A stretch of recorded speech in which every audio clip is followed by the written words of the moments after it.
Hey folks, this is BestInSlot and welcome to the final episode of Cryptid Park. Not only the final episode, but a Halloween special. This is going to be an extra long video. The script is about twice as long as it usually is, so I'm going to try to get through to it pretty quickly. But because it's Halloween in just a few days, I searched long and hard for a cryptid that would be obscure, not really known to many people, if any at all. Hopefully in the chat, that's always what I'm hoping for. But also one that had a proper account. If there's one thing that's been lacking from a lot of these videos, is a good, solid eyewitness of an account, and especially of a cryptid that scared people. You know, a lot of cryptids I looked at for this video were pretty chill in a lot of ways. You know, not all cryptids are spooky, although most are. And I really wanted something that seemed more horrific, so today we're heading back to the USA and the state of Oregon for a bipedal red-eyed beast hunting climbers and campers in the dead of night. Tonight, in the final video, we're going to be talking about the beast of the Cascades. Now, I'm going to do... Let me have a look at the map first of all. So what room? This is our... What is this? Let's just get rid of that, I suppose. So this is it. This is going to be our final little area over here. I'm going to get to that in a second. Like I said, we've got a lot of script to do, so I kind of want to get started on that to an extent. So I'm going to read the first paragraph, which is one of the smaller ones, and then the second is pretty small, and then the third is pretty small, and then the fourth is absolutely goddamn gigantic. So this is really about the setting. We're here in Oregon, and in the center of Oregon lie 3 volcanic peaks. You can go check these out for yourselves. Each of them ranging over 10,000 meters in height, and one of them actually, I think it was the south, I can't quite remember, erupted less than 2,000 years ago, and people are a little worried it might do it again. Now these peaks are known... Shut up. These peaks are known as the 3 sisters. So there's the North Sister, Faith, there's the Middle Sister, Hope, and the South Sister, Charity. And they sort of stand in a line together, overlooking this dense forest and the treacherous rockfall of the surrounding woodland. Okay. Surrounding woodland. An area that is, at least these days... Oh my god, shut up. Shush! These days, at least, heavily protected by the Wilderness Act of 1964. This area has been expanding. They're protecting more and more areas, and now the 3 sisters oversee 281,190 acres of protected wilderness. Also, why is this one tree doing its own thing? No one knows. Protected from humans, of course, but that doesn't make them particularly safe. Now, whilst most of the mountain is a relatively easy climb, it's easy to get lost in the dense woodland at the base, and the area is populated with elk and black bears and cougars and more. There was actually a popular video on Reddit recently where some mountain climber, hiker guy, was followed by a cougar for like 20 minutes solid because I think he maybe stumbled in near his children or something. It was actually a little bit terrifying, I'm not going to lie. You really never know what you'll stumble upon. Now, I did say most of the mountains are an easy climb. The exception is the North Sister, Faith. She is what's called a shield volcano, which is a low-lying volcano comprised predominantly of fluid lava flows. And she actually she oversees another shield volcano called Little Brother. It's all very cute. Faith is actually the oldest of the sisters, but that also makes erosion and rockfall a very real danger when climbing her, and she's actually claimed many, many lives over the years. This has given her a nickname, the Beast of the Cascades. And we'll carry on in a second. So, we know what the area we're building is going to look like. We're building the 3 sisters, essentially. And their surrounding woodland. That's where our tale of terror will take place. And that means I want to flatten this whole area out as much as possible. We're going to try to build the 3 sisters, essentially. They should be in a relative line. I'm working with pretty limited space here as it happens, but we will... do what we can. I'm going to try to talk at the same time, so this might be a little bit wishy-washy, forgive me. Today's cryptid is not a volcano. Let's get that out of the way nice and early. Yes, the cryptid we're looking at is called the Beast of the Cascades, but either the beast has been named after the mountain, or the mountain has been named after the beast. I'm unsure which came first, really. If someone wants to mod in a volcano mod for the game, that'd be great. But it seems unlikely. I don't know how that would work. But this is the point. Faith's nickname gave rise to another legend. I suspect that is the correct order. A bipedal beast that skulks the camping trails and the glacier-laden mountains. There's a lot of snowfall and stuff like that. Mountain routes of the Sisters. It's equipped with vicious claws and red eyes that glow in the pitch-black nights. One of the more, if not the most obscure cryptid we've covered in this series. The beast is largely known only to people who actively pursue these specific mountain trails. Its story is again passed down generations and generations. Basically since the Westerners first began to use the area about 200 years ago in the early 1800s. Obviously there were Native Americans living in the area initially, but we came in and wanted to mine the area and all that kind of jazz and make trails and do, you know, Westerner things essentially. I feel like this has been a very common topic in this series. Yeah, so where are we? A few stories have trickled down since that period in the mid-1800s when the Sisters were a popular destination. Quincy Adams is a Western explorer. He was hiking towards the Middle Sister to peruse for possible mining spots in 1857 when he decided to camp for the night. Now his notes aren't really clear, buried as they were in the midst of a pretty tattered diary, but he talks of a ferocious howl piercing the silence of the valley, more visceral and throaty than the growl of, say, a cougar or a black bear. Then, in the darkness, and this is the consistent bit, 2 red eyes, unblinking, watching him from the safety of the tree line. He grabbed a burning stick from the campfire to scare the beast away, but by the time he turned back, it had vanished into the night. Now, many, many, many more stories would emerge over the following century and a half.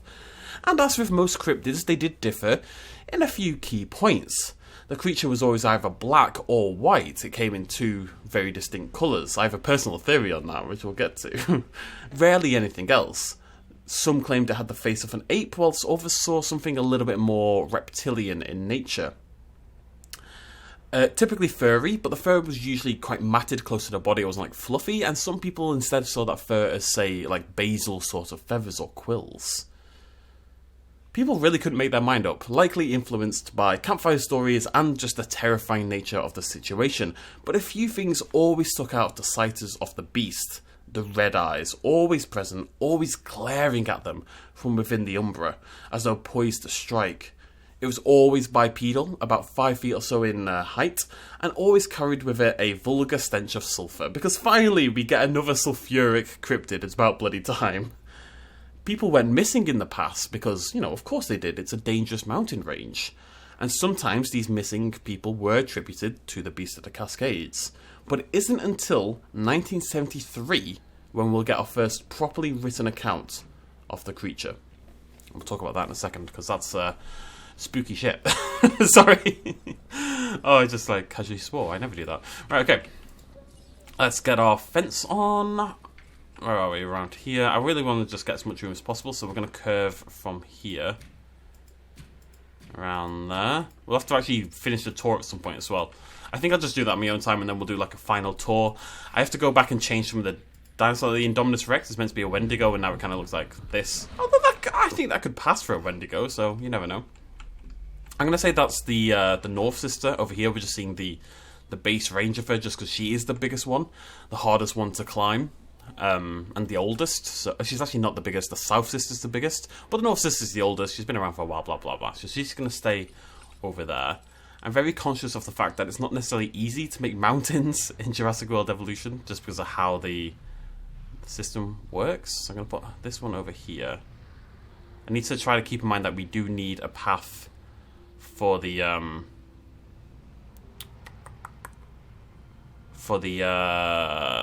vehicle to take, the tour vehicle. So I think we can't really go much bigger than that. And then we'll do another one over here. They do technically stand in sort of a line, but I need a pathway like going through there. So this will have to bloody do. Actually, while we're doing this, we should get our dinosaur to go. We're going to use today a Velociraptor, and I believe we want to use a default pattern Velociraptor. So let's go to there. I'm going to pop out just one of these for now. We'll do a little test. Actually, I'm going to pop out a couple of different colours, just in case it hasn't replaced the basic one. But it was a very cool skin. I will have to double check who made it and let you guys know. But it is a Walking With Dinosaurs Utahraptor skin. Very cool. And that was made by Rocked Up 18. I went and double checked. So it matches really surprisingly close to some descriptions of the Beast of the Cascades, as you will see. We're basically basing it on the written account that you're about to hear in a moment. I'll tell you what, I'm going to put thingy back on as well, day-night cycle. Let's get dramatic in here, eh? It's the final episode, becomes spooky. You will feel spooked, you should. Gonna build a mountain. I mean, yeah, it kind of works. I'd like them to be a bit bigger. I'm going to try to reduce the size of the paths in here and up here a little bit. Just try to get a little bit of extra space. It's okay if they don't look like perfect little pyramid shapes. You know, they're mountains. They should be ragged and have various trails up them and stuff like that. As we'll hear, the south one in particular is actually the easiest one to climb. So I think I'm going to keep it like that, where it looks like you could possibly build a trail, because they indeed do have trails going up the south sister. And then lots of trees, lots and lots of trees. Around the back, I really want to emphasize that sort of dense forest going on. And then we need some rock for the mountain itself. Actually, tell you what, we'll have to clear that. Whilst that's going on, one little baby paragraph before the account. So in 1973, so all told, considering how long this tale is, not that long ago, in 1973, a British climber called George Nichols, who born in Britain but he moved to the US when he was like 20 or something like that, and two of his friends were on a mission. They were going to climb all three of these mountains, all three of the sisters, in one sort of extended stay. It's really not an uncommon goal as mountaineering goes, especially when there's a few good climbing mountains in close proximity. People tend to, well, mountain climbers I suppose, like to go on extended trips and try to tackle all of them at once. They took with them really good stock of provisions, but they were going to be supplemented by drop-offs from family and friends if need be. They really had everything set up correctly, and all three of them had already climbed all three mountains in the past, just not in one singular stretch. They start with the south sister, this one down here, the easiest of the three, and then they were going to work their way up to the north sister. All well and good. And after successfully climbing and leaving the south sister, on the very first day of arrival, they were in high spirits. They'd met many other climbers along the way, old friends they hadn't seen since the previous August, which was kind of the ideal climbing time for the sisters. And these are, after all, very popular trails. The south sister even has, as I say, an active trail all the way. You don't properly have to climb. There's a trail all the way up to the top. And up to 400 people a day would scale the South Sister, so you would run into people constantly. It was a busy route with like a party-like atmosphere. They certainly weren't they certainly weren't expecting to end the day in terror, really.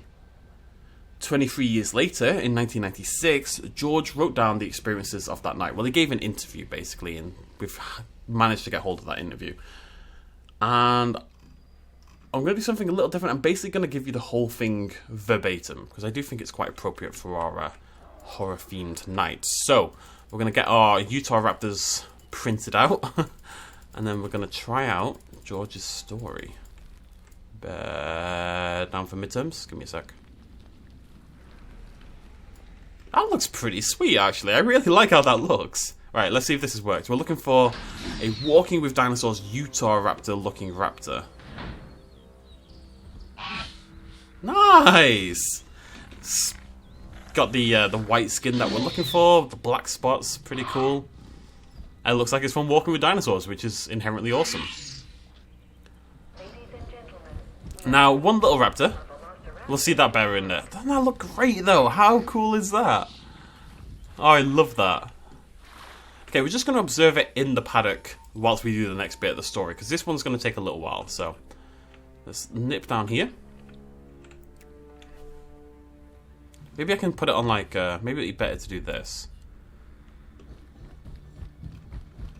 I'll do that. You guys can watch that. So this is George's interview he gave in 1996? 1996. We were in high spirits. I remember that much. Jenny, Roland and myself had spent the day climbing the 12 miles up and down Charity, an easy trail, more like a warm-up for what was to come. We'd had a few drinks on the way back down as we reminisced with fellow hikers, ones we'd met in many previous summers. You've got to understand, the three of us had been coming to these mountains since we were yay big. George here moves his hand to the height of a small child. They held no danger for us, at least the South Sister. Faithy was going to take a little bit more guile, but in the meantime, we were feeling good. That night, we camped at the base of Charity, that's the South Sister. Not wanting to begin our trek to Hope, whilst the light was fading and our bellies were full of cheap beer and trail mix. We built ourselves a modest campsite, surrounded it with our 2 tents. Roland and Jenny had become paramours the previous summer. And we told stories and drank and had a wonderful night. Other campers trickled past throughout the evening, some we'd know, some we wouldn't, but all were invited to sit down, and tell us their tale and have a beer, just chill out a little bit. I'm adding a little bit here, I should stop. There was a party. I don't know how much you know about the mountain climbing community, but back then in the 70s and 60s, there was a big culture of drinking, drugs, sex, just good times. We were free spirits trying to break free from the tedium of modern life. I suppose we were the last of a dying breed, really. It's also regimented now. As an aside here, there's a very good documentary on Netflix about this, about the mountain climbing community in Yellowstone and how it was very, very free-for-all and hippy-dippy, and then how that's been controlled over the years. It's actually really interesting. I can't remember what it's called, sorry. Something about Yellowstone. Sorry, I lose myself sometimes. George mumbles under his breath briefly before continuing. Eventually, the trickle of campers ended and we clambered into our tents for the night. I slept peacefully and quickly. I always did out there, the sound of hawks crying in the distance, and the occasional patter of footsteps on the rock nearby. It was all so peaceful, so peaceful. No sound other than nature, no cars, just us and the world. That night, though, I woke up again. Unusual. Usually I slept... That was very well timed. Usually I slept like a baby after a climbing day. It was about 3 AM, if I remember correctly. I believed I'd been woken up by the cry of a nearby hawk or eagle, nothing to worry about either way, so I shut my eyes and began to drift off back to sleep. And that's when I first smelled it. This pungent smell of sulphur, like horrifically rotted eggs, drifted into my tent so quickly I almost gagged on the smell. So strong was the smell, and so distracting was this smell, that at first I didn't hear the noise that was accompanying it. Shuffling outside my tent, a soft movement, but with clear direction, moving through the gap between our 2 tents. Our fire was dying out at this point, but I could just about make out a hazy shadow through the wall of my tent. Whoever it was, they were walking around on 2 legs, probably 5 feet tall, maybe 5 feet 5 at a push. But it's hard to tell because the intruder was hunched forward. The head jutted forward permanently as though they were scouting or hunting. Now I figured it must be another camper. Unfortunately, not everybody respected the rules of the mountain, and on occasion we did have a roamer or 2 through our camp to see what food they could scavenge from us. I dealt with them before, so I moved to grab my hunting knife and scare away this fellow, and then... And then, that was my mistake, not George's. Another noise. One I will remember until my final breath. The intruder, the shadow I could see, sort of leaned back from its forward pose, reared its head, and let out the most blood-curdling noise I ever did hear. This scream, this screech. So hateful and rage-filled, I felt my blood run cold in an instant. It was unlike any beast or human I'd ever heard, despite my many summers there in the Three Sisters Pass. And I pray I never hear it again. George paused at this point to wipe away a tear, and the interview kind of had to do some gentle prodding to enable him to continue. What was it like? Mammalian, I guess. Somewhat like a cougar, but one that was going through abject pain, or found itself blended with a giant eagle. It had this bizarre fusion of the 2 sounds. I can't describe it, I'm sorry. I was convinced now that this intruder wasn't human, however. No human can make a noise so deeply vicious. And the noise woke Jenny and Roland too. Oh, I wish they'd stayed asleep. I hear Jenny wake first and then gasp, I assume as she saw the shadow between the tents. Roland followed soon after, and I could hear him scrambling around, perhaps for his own hunting knife. We always each carried our own. But oh, they made so much noise. Jenny could barely control herself, yelling for Roland to scare this man away. She'd never quite grown accustomed to the roguish nature of the mountains, you know? She was such a lovely girl. I saw the shadow turn towards them, and then that screech, that awful screech again. Roland and Jenny stopped moving then, likely stunned at what they'd heard, but it was too late for them. I saw the shadow move and pounce towards their tent, so quick, so quick. I heard this tearing of fabric as the tent was split open, and then a split second later, the sound of my friends being torn apart. Have you heard something like that before? I hope not. God, I hope not. I could hear blood splattering against the tent walls, hear their screams of confusion and agony and pleading for their lives, and then death. Hear this disgusting, I'll never forget it, this disgusting glugging sound as their chest cavities were caved in. Oh, I still hear it at night. I wake up in the middle of the night hearing those sounds again, that screech, my beloved friend's screams, the sounds of them being taken away from me. Now, at the time, I was stunned. I was a coward. I know that. I didn't move. I didn't help. And it wasn't until the screaming stopped that I found the courage to emerge from my tent, knife in hand, tears streaming down my face, but my heart now filled with rage, not fear. I was going to kill this fucking thing. The bastard had hurt my friends, and I was going to hurt him, whatever it is.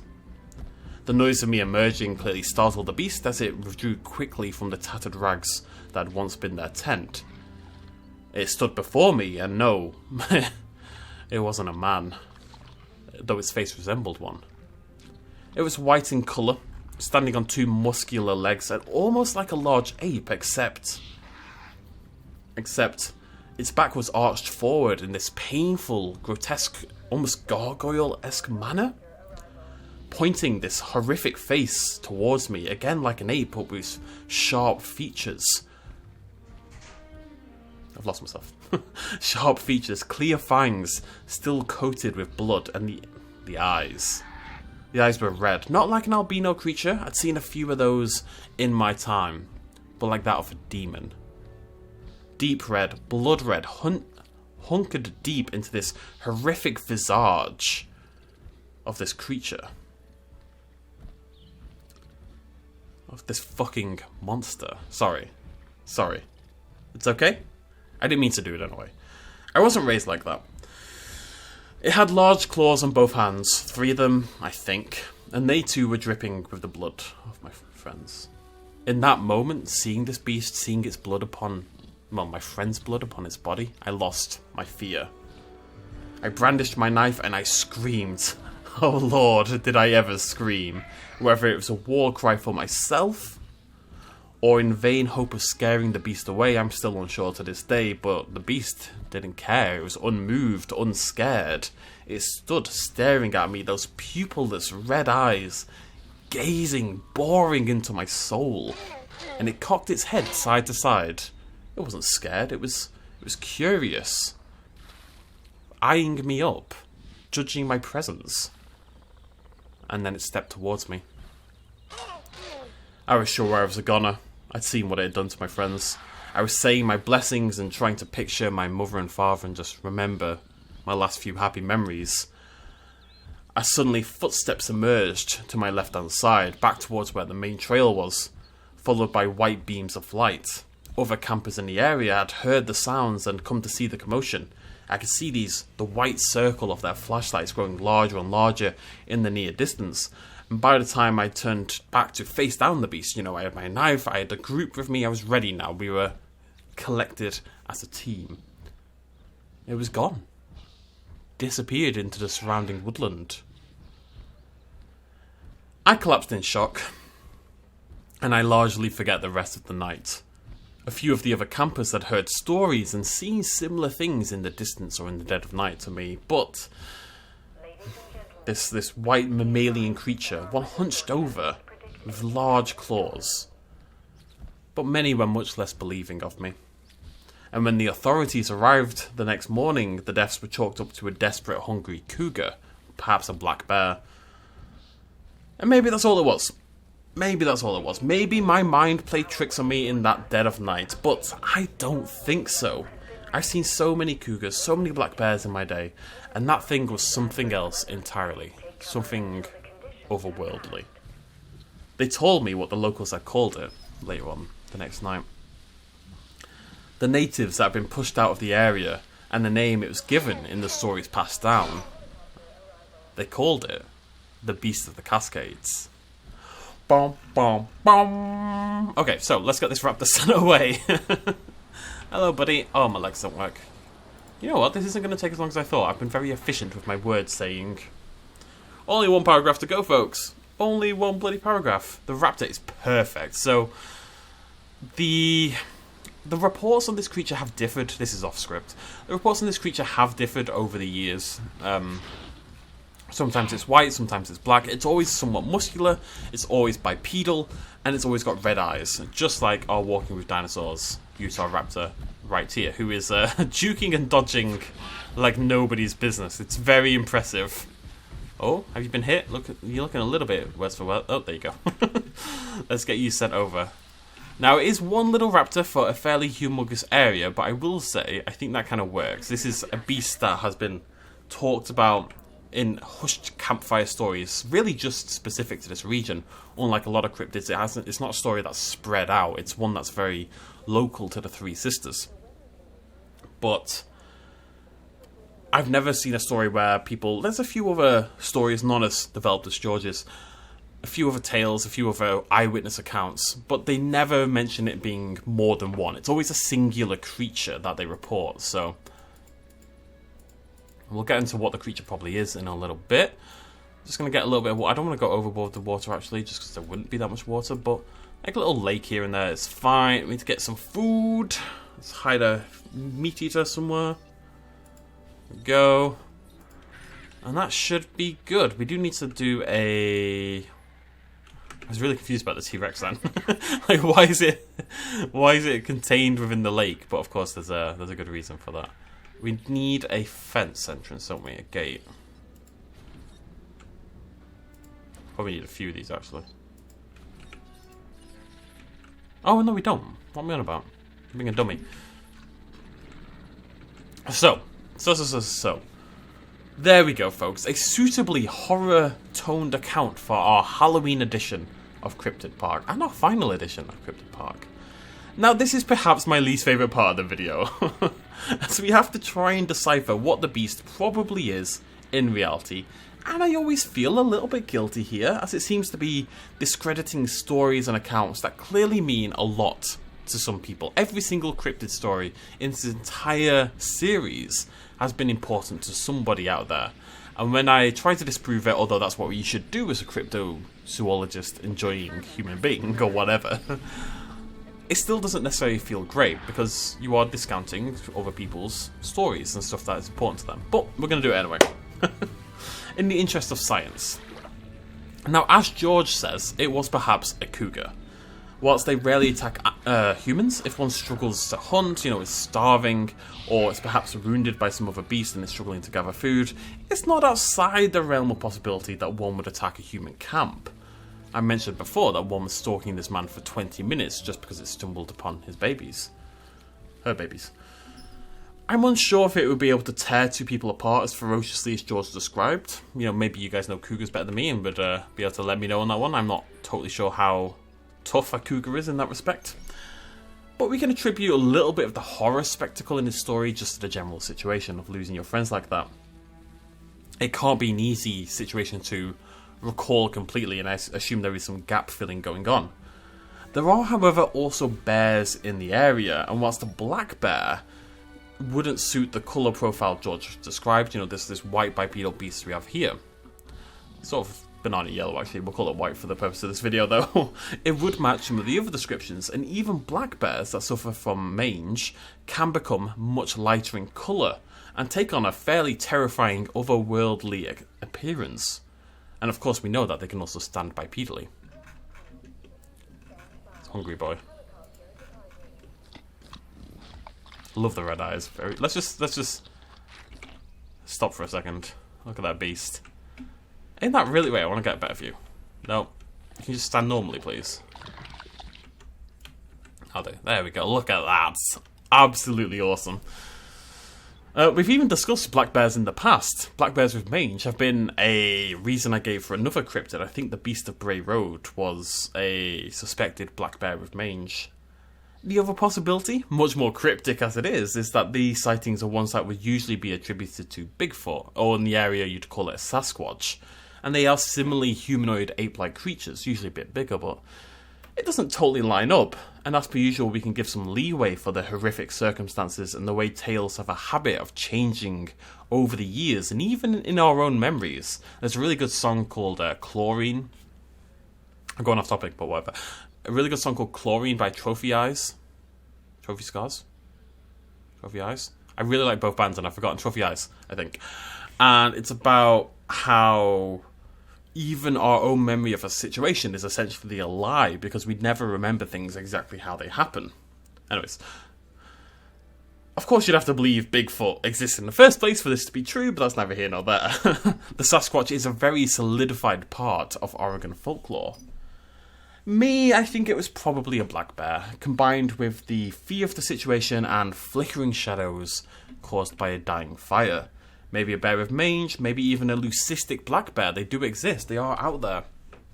It's hard to say any more than that, really. And I would hate to discredit what was clearly a haunting, terrifying, and very emotional experience, but we do have to consider this kind of thing. It's very cool looking Utahraptor, though. So, if you ever find yourself mountain climbing on the Three Sisters, maybe you should be on the lookout. There might be something else out there, a little bit spookier than the cougars and the black bears. Something that will venture into your camp at night in search of food and leave a hell of a mark, to say the least. How great is this raptor, though? Right, that is it, folks. That is the final episode of Cryptid Park, and I say final episode, I'm sure we'll do a tour video. I need to get a thumbnail. That's not good, though. We'll do a tour video at some point. I need to go fix the couple of the dinosaurs, because they've been remodded for other videos, stuff like that. I've been unable at this point in time to find a good artwork of this creature, so I need a full thumbnail just in case. Okay. Yeah, so remember to leave name suggestions and stuff like that. We'll go through all those in the tour. I will build the tour just nothing particularly complex. Hopefully. Wait, where's the tour have to go back to? Over here? Oh, no, wait. It's that way. No, I'm being stupid. So yeah, tour will join together. We'll do the tour. I will try to remember what all the cryptids are, but I'm not sure I'm going to be able to do that. I might need some help. I'll have to go back through the playlist. And then we'll start on a new park build. We'll do something a little bit more basic next time. I like the idea of juggling between sort of basic, just build a nice park, and then very high concept things. I also like the idea of doing individual, very quick park builds that are more specific to certain areas. I know what I mean in my head. We'll see how that goes. But thank you so much for joining me. I really hope you've all enjoyed this series. Feel free to leave name suggestions in the QT down below. Thank you for all the cryptid suggestions. I do apologise, there were a few cryptids that were recommended all the time that we never got round to. A lot of them maybe didn't have dinosaurs that suited the cryptids, and some of them, like this, say the Kasai Rex, were proven to be a hoax from the very start, essentially, and therefore I didn't want to cover them, basically. But either way, I really hope you've had a great time. Hope you all have a lovely Halloween. I'm going to try to do some more horror-themed stuff over the coming week. No promises that there'll be a lot of it, whilst I still don't have a webcam up and running, but next year, horror for days, I'm telling you. Either way, we'll see what happens. But thank you so much for joining me. I'll see you lovely folks next time. Cheers much as always.